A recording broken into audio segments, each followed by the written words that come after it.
Hello.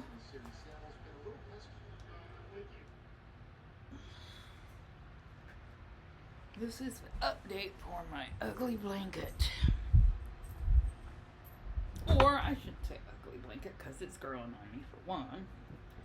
For two, I really always said it was just an ugly yarn blanket because it's this variegated marble kind of stuff. I hate the marble look. Color sequences are so weird that you couldn't even do a planned pulling or anything with it. So I've done a lot of different stitches with it. And it's growing on me. And let me tell you, it's heavy because it's King Cole Nordic bulky yarn.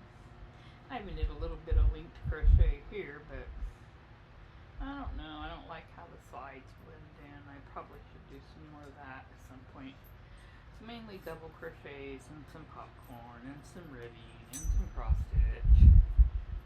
And I don't know what this is. It might be a...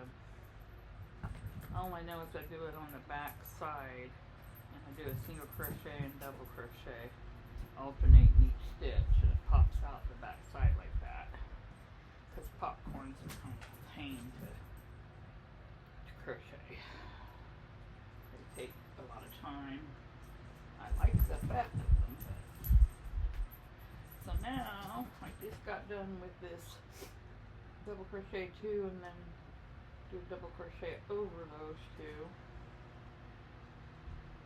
This is the end of this row anyway.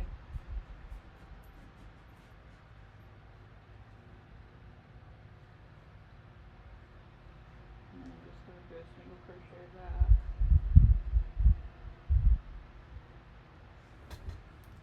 And I got my baseball game, my husband's team, not mine, on mute so I can read it. But baseball I can just look up and watch it and see the plays and the scores. I don't have to listen to those annoying announcers.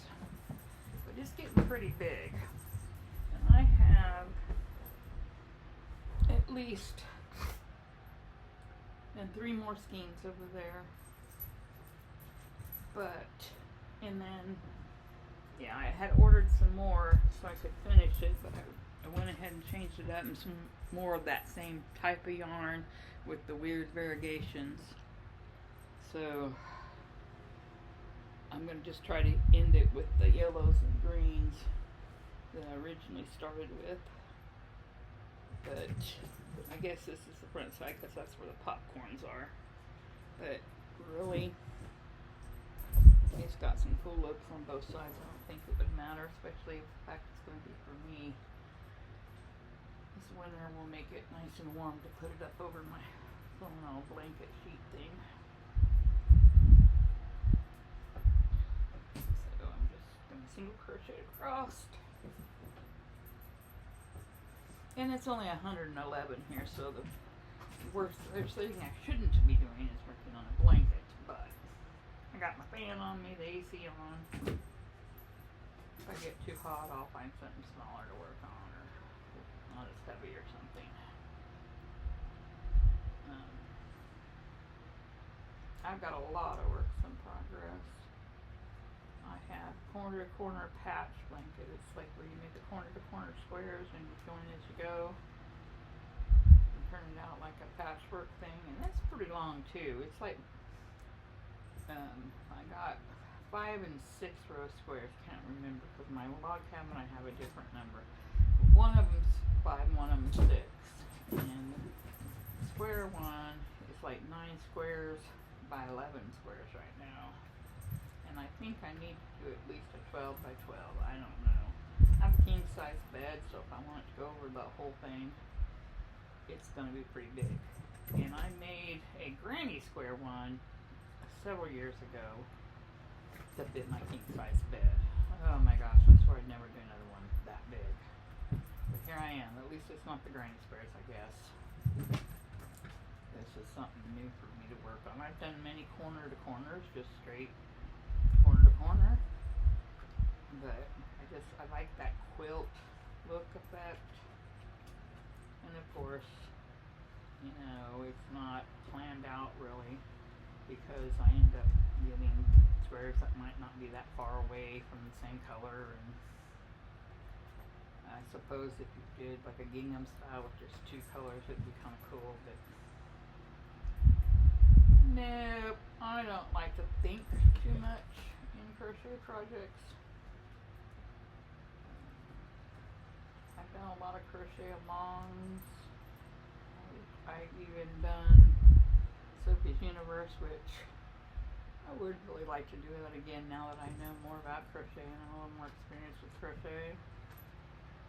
Man, that thing was forever, and I ended up giving that to my daughter and kind of regretted it because it would have been nice to just say, look, I need this, because it was huge enough for my king size bed even. That's how big that Sophie's Universe eventually got, because I made it with 4-weight yarn, and I think the video thing I have followed that's in parts by Deborah.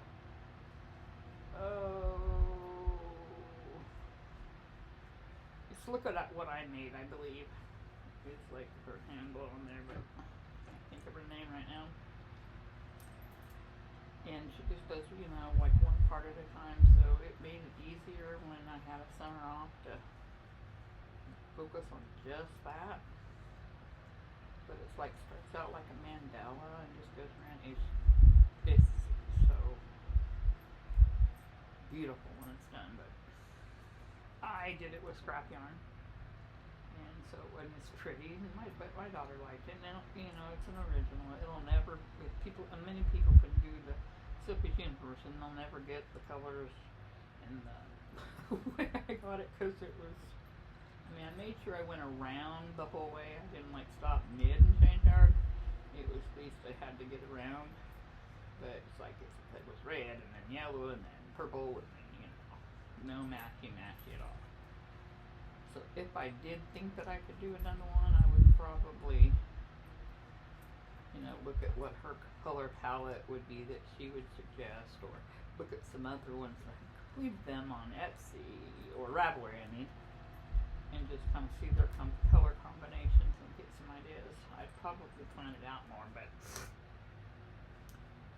that took me a while, and that took me where I'd done no other crocheting but that. I was determined. I don't know if I'd had that much motivation to do that now that I've completed one, because that's what it is. Oh, I'm going to try this, but I'm not going to use my good yarn.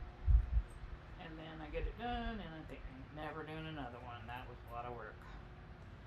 So I shouldn't do that. I should just find a pattern I want to try and do the colors and pick out some colors and try to do it for real the first time instead of having to do a sample one. I'm working on a hexy cardigan right now with Gilded Loops crochet along. And I've never done a cardigan. I've always wanted to kind of do one. I've done shrugs, Okay, I gotta stop.